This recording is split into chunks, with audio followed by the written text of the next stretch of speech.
spirit has stayed high. Their energy that they project out to the world has always been a positive energy. And I find that wonderful. For the longest of time, they've been drinking, laughing, telling stories, and singing, dancing, and keeping their Irish spirit alive, even though it was illegal to be Irish for almost all of their history. So, the Irish were living peacefully. Things were nice. Things were good. Things were good. And there was this dude. His name was Patrick. Patrick was a Welshman. Patrick was an indentured servant. And as an indentured servant, you are not a slave.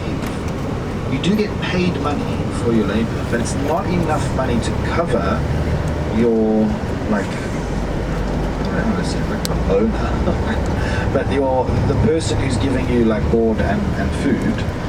It's not enough money to cover that, so you're consistently going into debt. So an indentured servant is what he was. He eventually escapes this, and he is about to step foot on a boat and leave this island behind. And he decides not to. He decides to turn back around and to go and forgive his captor. And he was a Roman citizen, the Patrick. And from this, he picks up a clover from the floor. It's a shamrock or a clover. It has 3 leaves. Some people think he used a 4-leaf clover, but that doesn't make any sense. The symbol of Ireland is a clover, and it's a 3-leaved clover, 3 leaves. And he used the 3 leaves to explain to people that there is a Father, there is a Son, and there is a Holy Spirit. And the Father, the Son, and the Holy Spirit is what he brought to this country. He also chased away the snakes. He said to the snakes, no more, leave Ireland. That's probably a myth. That probably never happened, but we don't let the truth get in the way of his story. He chased away the snakes. And he brought Christianity to this country. And Christianity came into this country in a very strong and powerful way.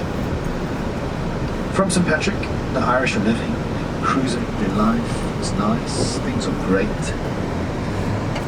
And then their first invaders come. Their first invaders are Vikings. The Vikings come in around the 900s. In the 10th century, you have the arrival of Vikings. Vikings establish a city. Their first city that they establish, well, it's not so much a city, but they establish a fortress. And that fortress was called Longfort. And Longfort will eventually be called Dublin. And Dublin means the dark waters. So the fortress on the dark waters, Dublin will eventually become anglicized to Dublin. And that is the city we're in right now. Straight ahead of us is Aviva Stadium.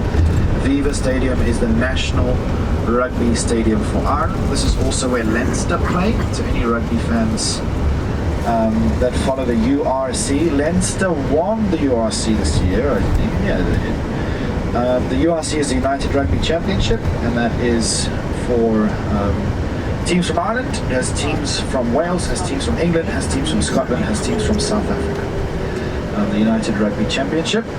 And the final, what are we playing there? In the Aviva Stadium. Just as we turn to the right, on your left side in the background. Straight ahead of you and on the left across the river is the Harp Bridge. That is the Brian Boru Harp Bridge. Beautiful bridge that looks like a harp. The harp is the second symbol of Ireland. It is the harp of Brian Boru. And we just got to the story where Brian Boru becomes important. Brian Boru is the first crowned king of Ireland. They come together to fight their invaders. They fight against the Vikings, and he very powerfully fights against the Vikings. There's 2 main dudes that fight against. Towards your right, it's now parallel to the coach now. It's like a little black ball.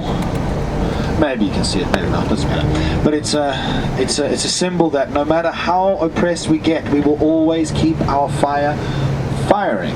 We will always be Irish.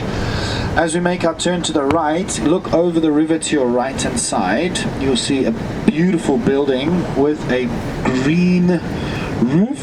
That is the customs house. So that is a symbol of British oppression. Look at on each side there's like a shield, and in the shield is a harp. On each side of the harp is the unicorn and the lion. The unicorn represents the Scottish, the lion represents the English. And they are looking and protecting and guarding the Irish, which is the harp in the middle of those little like shields. So that's a bit of British repression. They've left it, but the IRA might blow it up all day. They like doing that. So, you're going to see some cool flags as well. Across the bridge on the right hand side, you'll see a green flag with the yellow harp. That is golden harping. I mean, that's the flag for Leinster. There are 4 provinces here in Ireland. You have Leinster, which is the capital, which is where we are now. And down in the south, you have Munster. Munster's flag is blue with 3 golden crowns because Munster had 3 historical. I don't think I breathed for the last 15 seconds. Munster has 3 golden crowns. Those 3 golden crowns are a representation of the 3 historical kingdoms of Munster. You have the kingdom of Thomond, the kingdom of Desmond, and the kingdom of Ormond. In Munster, up in Connacht Bridge, extremely unique. On the opposite side of the bridge is Daniel O'Connell standing very proudly, and lots of seagulls poo on his head. He looks like he's got grey hair. Winston Churchill said, "Don't ever put a statue of me up because I do not want pigeons to shit on my head."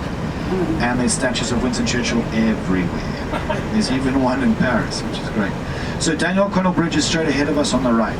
The closest flag to us is the Munster flag, blue with the 3 crowns. On the opposite side of the Munster flag, so on the side of the river that we're on, you'll see the Leinster flag, the green flag with the golden harp.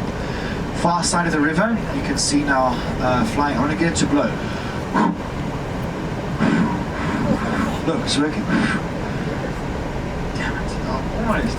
You can see the official Ulster flag, so yellow flag, red cross, shield in the middle, and the shield is a red hand. Very quick story, Vikings were coming to Ulster. The Vikings had an agreement. Whoever gets their hand on the land first can be the ruler of us on our new settlement. So one of the Vikings cuts his hand off, throws it on the shore, he wins. There lies the red hand of Ulster. Bloody hand. Far side of the bridge, you will see the white and blue flag. That is the flag very proudly on the opposite side of this bridge. Behind that, you'll see the big tall spire. That spire is called the Spire, but its nickname is the Stiffy on the Liffey because this is the Liffey River. It is the pin in the bin. It is the stiletto in the ghetto. North Dublin, that side, is a little bit poorer. So that's why they have those funny nicknames. A little bit poorer on the north side. The south side of Dublin we're on now, this is richer. It's busy, wow. There's going to be a lot of people around. So this is what's going to happen. We are going to stop because can you see the Haypenny Bridge straight ahead of you on the right? See this beautiful bridge? Really, really easy to identify this bridge, right? We're on the Temple Bar side. Can you see the Merchant Arch here on the left-hand side? That's your marker for where the coach is going to be. We can park just past the Haypenny Bridge. Can you see the bridge? We're just past it now. So we normally can go anywhere here, probably closer to the Millennium Bridge here on the right hand side. This is the Millennium Bridge. This bridge is about to get its name changed. It's going to be called the Sinead O'Connor Bridge. Straight here on the right. Isn't that beautiful? We lost her 2023. Sinead O'Connor, I think. Sounds right. So folks, what I'm going to do is this. Does everybody know what time we're going to leave Dublin to our hotel? Did you read that wonderful piece of paper I spent so much time on? 8:30, okay? So we're leaving from here at 8:30.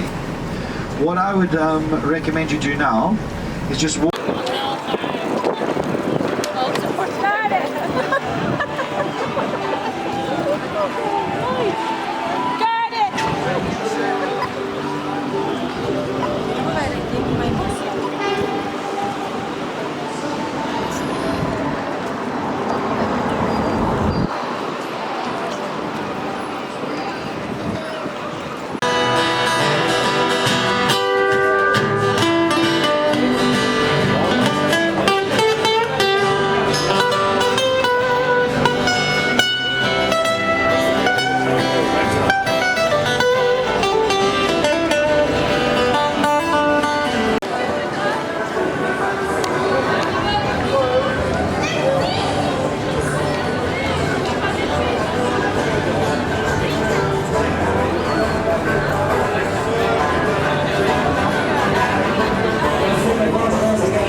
of books. It looks like something out of Harry Potter, and the most famous book in there is the Book of Kells. It's a Celtic version of the Bible, essentially.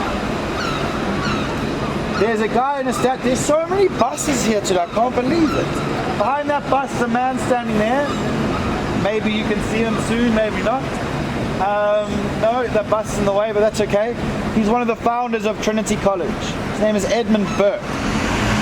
But I prefer Oliver Goldsmith. Don't like, got diseases and died. But she's very well loved. She was the most beautiful of the fishmongers. And everybody knew about Molly Malone, and everybody wanted to try and get that extra service from Molly Malone. So what happens now is tourists used to fondle Molly Malone. When we go around to the other side of the statue, you'll see where they fondled her. And now we're not allowed to do that. The government of Ireland has said, please stop abusing our lovely Molly Malone. So if you want to take the photos with her, you absolutely can, but please don't get grabbed. Don't get hands. You want me to take your photo with my...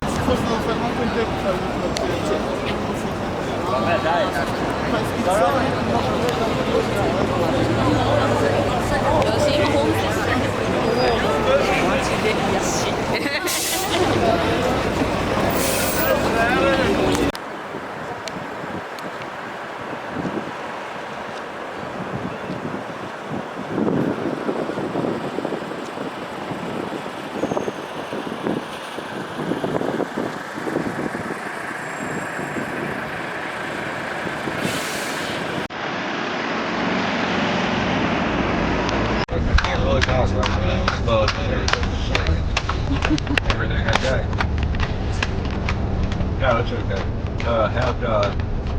How's food go?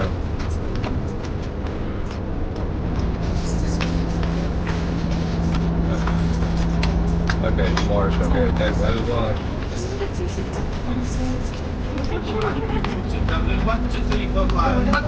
Okay, now, you and Andrew, you go pick up food go. That dog place.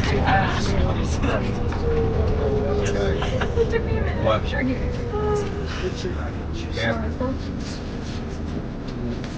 Okay, 100% sure. Andrew's got that girl's phone now.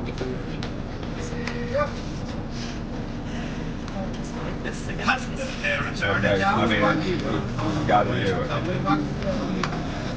If the bills all paid up in place. Okay.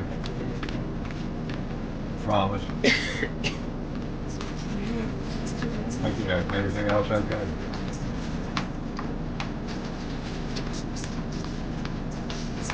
Yeah. 1, 2, 3, 4, 5. Turn it down the rock. Okay, we'll put anything bad.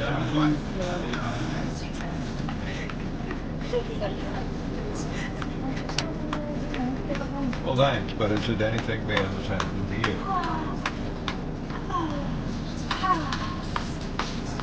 Okay, happy Kirby Vortex Day.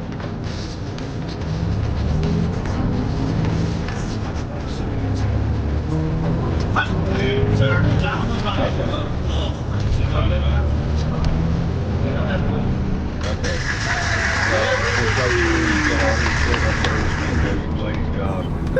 Okay. Okay, so the next two songs are clapping songs. You clap along to these. Okay. It's the same claps, kind Okay. of. Well, and I The first one, we're going to clap 4 I tried to times, get an early start. then 2 times, then Early as possible. 1 time. So 4, 2, 1 Okay. in the chorus. What? And this one is called The Whiskey in the Where am I? Jar. I love that one.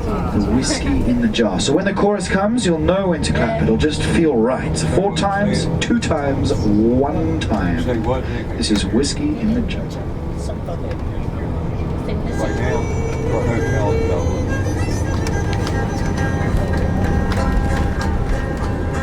As I was going over the Murphy Mountains, I met with Captain Farrell and his money he was counting. I first produced my pistol and I then produced my ring. Say stand and deliver, or you were a bold deceiver.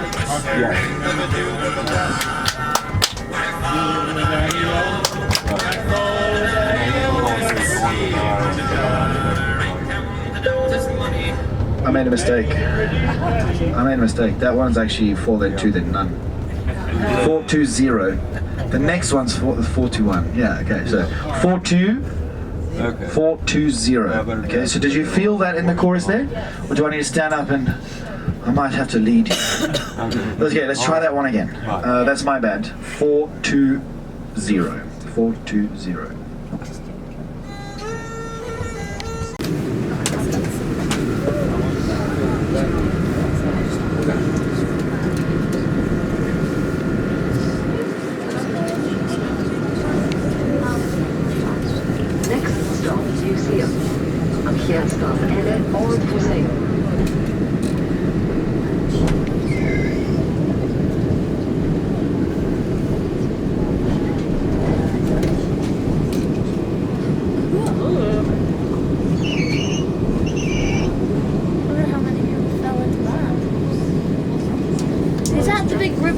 That's the Liffey, yeah.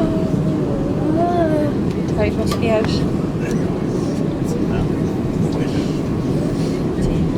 It's very low, isn't it?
The castle, Dublin Castle.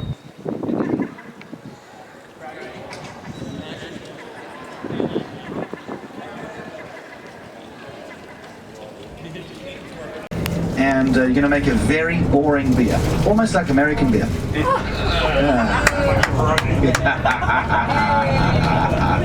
Can I be a little bit rude? I'm going to be a little bit rude. What's the difference between two people having sex in a canoe and American beer? Nothing, they're both fucking close to water. Sorry. They both what? I know, that's a dirty joke. So you're going to make a beer. Okay, so you're going to take a grain. It can be any grain. It can be wheat. It can be barley. It can be corn. It can be literally, it can be potato. It can be potato. What you're doing is you're using a grain to get a sugar. And the first thing you're going to do is you're going to grind that grain. We dry it and grind it. In Scotland specifically, they like to dry it using smoke that comes from a fuel called peat. And as it dries, the smoke attaches itself to that grain. But we don't do that here in Ireland. And in Ireland, the majority, they're going to use barley. They also use wheat and they also use corn as well. You take a dried grain and you're going to grind it. When you grind it, you're making it into what's called a grist. You're opening the grain up and you're allowing the sugars to then come out of that grain. You're going to take that grain and you'll put it into a warm water. It's called a wash. And then you're going to create a sugary liquid with that wash. You're going to heat it up to about 55 degrees Celsius, which is something in Fahrenheit. 31. Hot, yeah. And then you are going to drain away the like little bits of the grain. And when you separate the liquid is what you want. The grains normally get sent off for animal feed. That's quite a high protein and good animal feed. You have the sugary liquid. Then you're going to put a yeast inside that sugary liquid. The yeast will eat up the sugar and poop out alcohol. As the yeast dies, it will create carbon. That's what a beer is. You're going to take that beer. You're not going to put hops in the beer. That's the difference between a boring beer and a fun beer. So to make a whiskey, you don't need the preservative and you don't need the flavor of the hop. Hops is a plant, like a flower. You're going to heat that up. Now you're going to heat it up to about 76 degrees Celsius. So that's close to boiling, but it's not boiling yet. You want to keep the water behind and only evaporate the alcohol. As the alcohol evaporates, it goes into a coil. This is in a still, so in a pot still, normally copper. And the alcohol is going to evaporate, it's going to cool, and it's going to condense, and then you have what's called the spirit. The reason it's called the spirit is because it was made by the monks. The monks started to drink this stuff, and they felt like they were now connected to God. They were just drunk. And it gets this spirit. You are now, you're going to have a white spirit, okay? You're going to put it through the distillation process. You're going to take that white spirit, put it in the pot still again, and you're going to do this 3 times by law in Ireland. Each time you're doing it, you're taking away the top that gets evaporated. The top bit that evaporates first is called the heads. The heads is too high in methanol. Don't want it. The heads you can turn into sanitizer for your hands. You don't want to drink it, it'll make you blind. The heart is what you want, the middle part. And the last bit that evaporates is the tail. It's not strong enough, so that goes back in, back in, back in. After the 3rd distillation, you've removed the head one more time, you've removed the tail one more time, you've got a heart, the liquid. Now, if that liquid came from the same grain, you can now put it into 15 different thousand barrels and still call it a single malt whiskey, because it's come from one liquid. You put that liquid in multiple barrels. In Ireland, they like to use bourbon barrels and sherry barrels. Bourbon, we get the wood or the bourbon barrels from America. Thank you so much. Because you guys use virgin oak to make your bourbon by law, and you char the inside to make it better. I've run out of bloody time again. Anyway, you age it in the barrel. After 3 years, the barrel contracts, the barrel expands, pulls oxygen into the liquid, the color, the flavor, and is the lowest amount of alcohol you'll be able to find in a whiskey bottle in Ireland. In this case, this is a whiskey blend. It is a blend of 2 types of whiskey. You have a whiskey out of malt and a whiskey out of wheat. They are all put together into this bottle, and we age them in a cask that held bourbon before, so a bourbon cask. That means that the flavors of the bourbon are going to infuse with the flavors of our whiskey, and it makes it quite sweet. Some of the vanilla, honey, caramel flavors come from there. Obviously, we all have a different palate, so I'm telling you the flavors that usually come through, that people tell me they can taste. If you do not taste them, it is not an exam, it's okay, everything's alright, yeah? Alright. Shall I have any questions so far? Alright. A little bit of a disclaimer. You are allowed to... Now, we're going to stop here for a second so that I can tell you a little bit of the history of the place, and so that you can see those pictures that you've got here. Now, as we are now in the church, it is a little bit echoey. If you do not hear me, tell me, I'll try to speak a bit. In warm water, we dry them, warm water, drying them. They will be tricked into thinking it is spring, start to open up, fill with sugar, fill with energy, And before they actually grow a plant, we stop the process completely by throwing them on a bed of cement that is called a kiln. Now, little vocabulary point here. Whenever you hear about a peated whiskey, that might be a term that you've heard quite a fair few times. That means that at this stage, they used an open flame to dry the grapes. That's how they give a little bit of a smoky taste into the whiskies. It's kind of the same idea of cooking something in an oven or in a barbecue. If you cook it in an oven like we are, you just highlight the flavors that are originally there without adding anything. If you cook it in the barbecue, you'll bring the smoke into there. Oven here, this just tastes like cereal. Very basic, yeah? Now, once we've got this, we can store it for a very long time, but to access the sugars, we are gonna crush it. We're gonna create a powder, and that's called the grapes. At the bottom, you can see a white powder. This is the sugars. This is what we're looking for, yeah? Now, this is what you've got right here, behind me, yeah? Now, we're gonna put 1 unit of this, 3 units of water, and we're gonna put it into the mash tun right here on the left.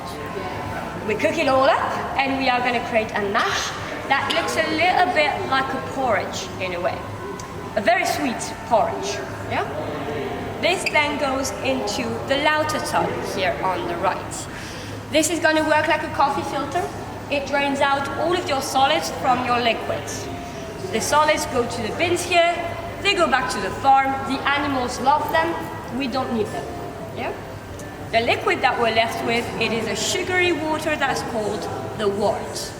This goes into our wooden tank here, and then we add our third and final ingredient, yeast. The yeast is going to eat all of the sugars for 4 days of fermentation, and by the end of that we are going to have beer because it's going to release lots and lots of alcohol. Now, it's a beer that we call a wash beer. Doesn't have hops in it, really not tasty. You would never order this at a pub, especially in Ireland, that would be a disgrace. But it's still technically beer, yeah? And it's 14 proof, so 7% alcohol. Good so far? Yeah? For those of you that have been in breweries, basically the same thing. Now, in order to make it more alcoholic and to be able to do whiskey, we need to distill, and for that we're going to pump it through the floor, and we're going to bring the beer at the altar into Mighty Molly. Yeah? Alright. And I'm going to have to...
Oh, they want to turn on that.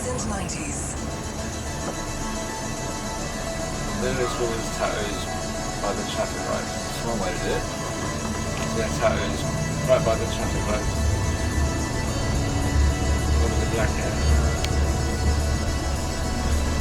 Looks like a big fucking purple bat.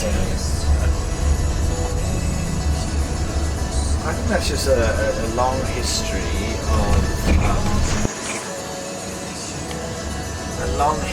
of just not being pretty. These fucking seagulls shut me. They love a clean windscreen. I know they do.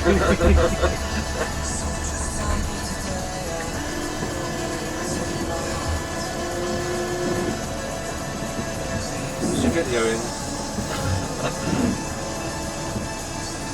This is video in.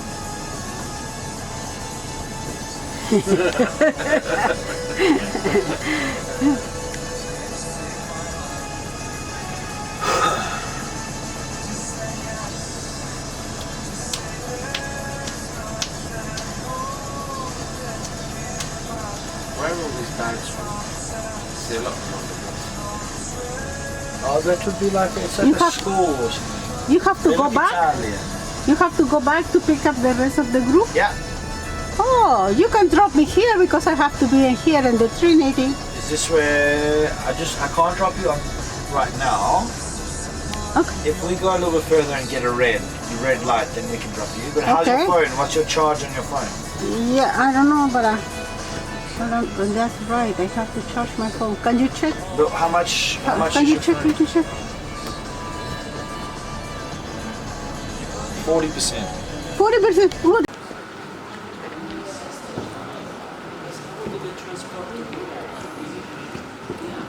It's winding. It's one of those things that you just. Bro, if you tell people in the US that, they'll believe it. What is this? Oh, wait. Wait, guys.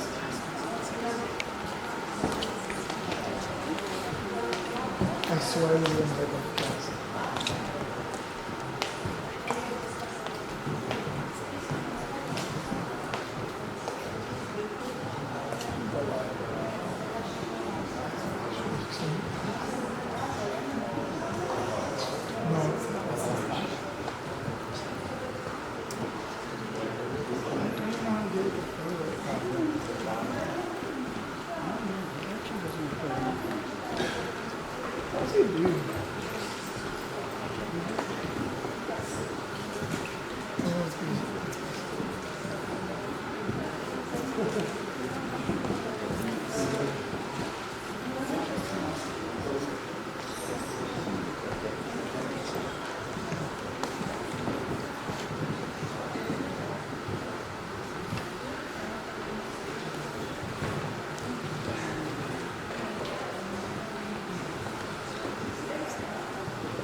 It is the mechanism by which the child inherits from its parents the codes that control its growth and development.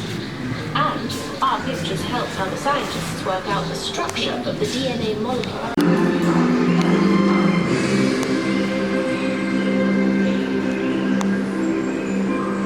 Each book is a portal to another place or a new world, opening up imaginations.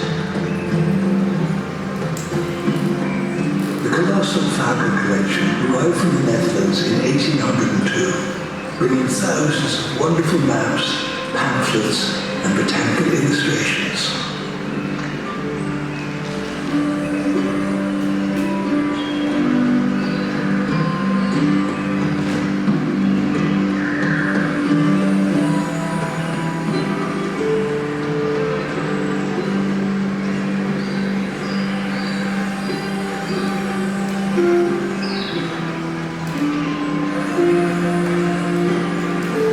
These incredible books have transported readers to unimaginable destinations, from the tropical rainforest of Brazil to the depths of the ocean.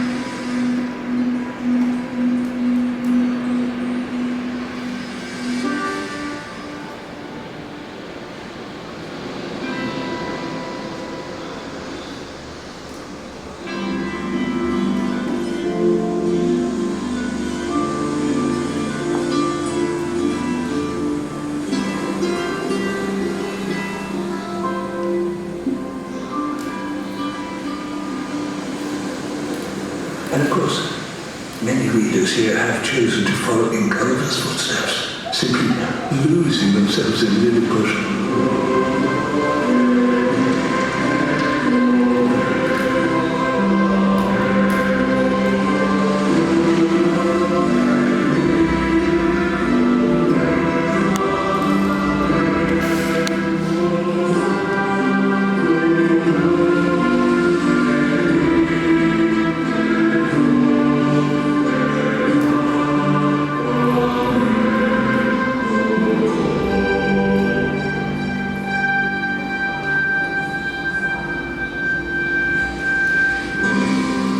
But this deluge of new information meant the shelves were overflowing. To keep expanding, the collection needed space to grow, and it shot upwards. In 1860, the roof was raised, adding the majestic barrel-vaulted timber ceiling above. That was, I mean, they needed to be at least in like caves and stuff.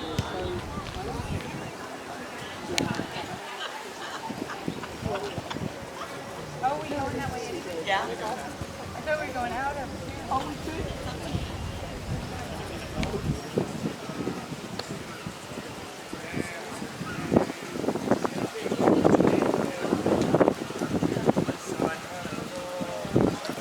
C'era vestire nelle date adolescenziali.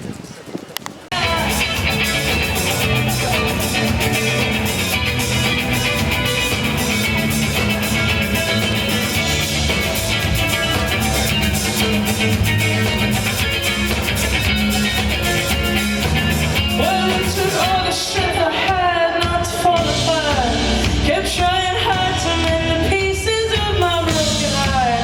And I spent oh so many nights feeling sorry for myself.